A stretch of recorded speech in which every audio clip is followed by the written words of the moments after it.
Wij zingen van Psalm 43, daarvan de versen 3 en 4. Psalm 43, vers 3.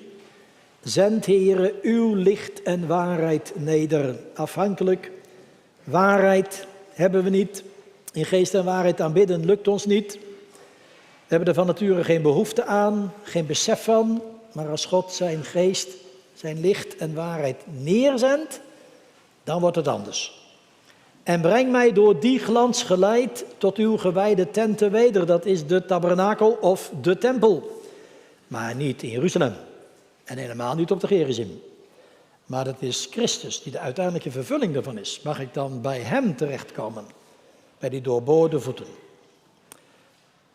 Als God dit zou doen, dan belijden wij in de 4e regel. Dan klimt mijn bange ziel gereder, des te vrijmoediger, ten berge van uw heiligheid. Dat is beeldspraak, niet meer letterlijk. Die tollenaar moest letterlijk nog die berg op naar de tempel, om daar zijn zondeschuld kwijt te raken. Wij mogen dat geestelijk doen. En dat deed de tollenaar natuurlijk ook, maar hij moest het ook letterlijk, wij niet meer. Ten berge van uw heiligheid, waar mij uw gunst verbijt. Verbijden betekent verwachten. Uw gunst staat op mij te wachten. Vers 4, dan ga ik op tot Gods altaren. Niet letterlijk, maar de waarheid en substantie, dat is Christus.